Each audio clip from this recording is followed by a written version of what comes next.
Hello everyone. So the second synth we're going to be making is called the Mighty E. The reason why I called it this is because it sounds like something you can definitely use in a very gnarly, gritty track. So I'm going to play a few demo examples of how this should sound, and hopefully you'll get the idea of what I was trying to use for this synth.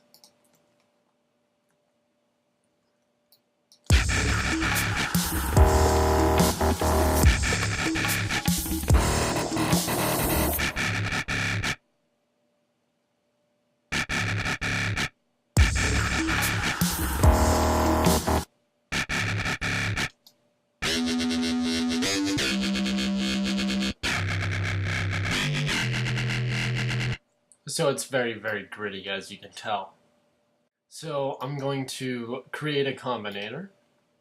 I'm going to throw in 2 instances of Maelstrom. The first instance, we're just going to mess around with that. So I'm going to hit tab right off the bat, take out the main outputs, plug in the input to the main output, and take the output of the second Maelstrom into our combinator so we get signal. So the very first thing I'm going to do is set the polyphony to 3 instead of 8, and I'm going to set my range to 1. I'm going to boost the index to about 12, and I'm going to first mess around with mod A. So instead of this, I want this to be a rising down saw. I think that's curve 11. I'm going to turn on sync, and I'm going to set the rate to about 1/16. I'm also going to turn on my index to 12 and my shift. Oh, nope, shift can stay in the middle. My bad. Anyways, for mod B, I'm going to set this pretty much all the way to curve, I forgot what curve number it is, but it's curve 17. I'm going to turn on my sync. I'm going to set the rate to about 2/4. I'm going to turn up my volume all the way to 30. And I'm going to set my mod A all the way down to -64. I'm going to attack the first oscillator. Instead of a sine, I want this to be the FM bass. It's found near the top. I'm going to take my motion all the way down. And for the index, we set the index to 21. Doop doop doop. And let's see, we take the decay down to 32, the sustain to about 73, and the release will bring that up to 21. Bring the attack all the way to about 32, and route this to shaper. Make sure shaper is turned on. Filter B is to be turned off, and so is filter A. For our oscillator B, I'm going to turn it on, and I'm going to take it down an octave. I'm also going to set my attack to about 41 and my release to 21. And I'm going to route it through filter B. Make sure that button isn't turned on. Okay. That's where we are right now, and it's sounding pretty okay. So for the second Maelstrom, I'm going to change the polyphony to 3. Oh, wrong button. I'm going to change my range to 1. And there's something very important I forgot to mention. The portamento. Portamento on both should be 38. A high number. Not too high though. Next, what we're going to do is, instead of messing with the mod A, we're going to turn that off. For mod B, we're going to take this all the way to curve 11. We're going to set it as a sync, and I'm going to set the rate to 1/16. I'm going to turn up my volume to 12, and I'm going to take this, let's see, Nope, that's actually all I do for mod B. Oscillator A, I'm going to leave it on a sine wave.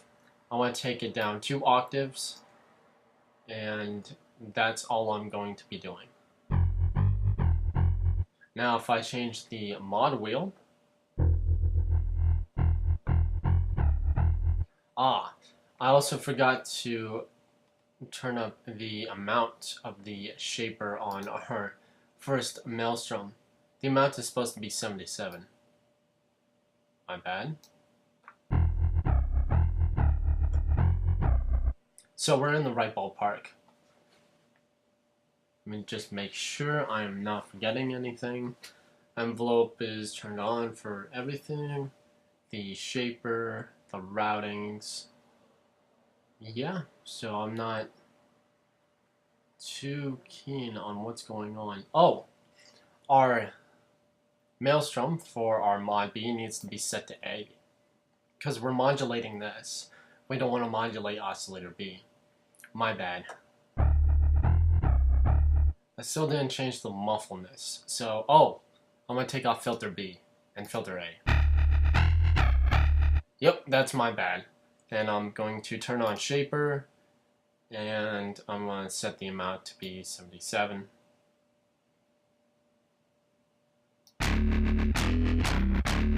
That sounds a little bit too harsh, so I'm going to turn on filter B. Just leave it in the middle. So that kind of shades it a bit. And for filter A, boost that all the way up, and make sure keyboard is turned on. So after this, I'm going to go to my studio effects and create an M-class equalizer.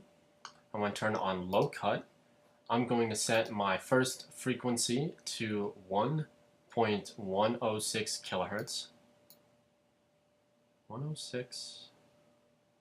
That's close enough. And I'm going to take the gain all the way down, Q all the way up. Next, what I'm going to do is basically set my second frequency to 883 hertz. That's pretty close. I'm going to boost the gain to about 3.4 and turn up the Q to about 12.3. Let's see. The next thing we want to do is create an RV7000 advanced reverb. I'm going to take my dry wet pretty much all the way down except for 4. And I'm going to take my decay all the way down to 25. After this, I'm going to go to my studio effects and create a line 6 bass amp. Turn on the compressor. Don't mess with the threshold. And I'm going to create a screen 4 distortion after this. I'm going to set my damage to 40. I'm going to change the damage type to fuzz. I want to turn P1 to 85, and P2, I'm going to change that to about 42. Next, let's see where we are.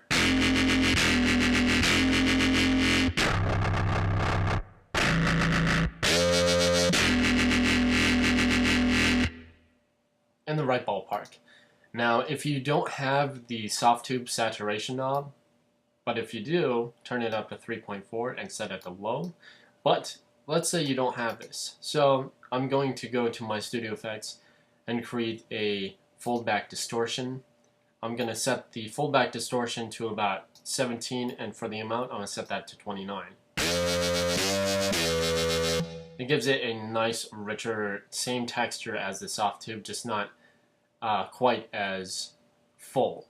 If you want to get it a little bit more full, you just turn up the screen 4 master to about 93 or 94. But that's only if you don't have the saturation knob, the soft tube. After this, I'm going to quickly go to my studio effects and create an M-class maximizer. Take it off limiter. Put release to auto.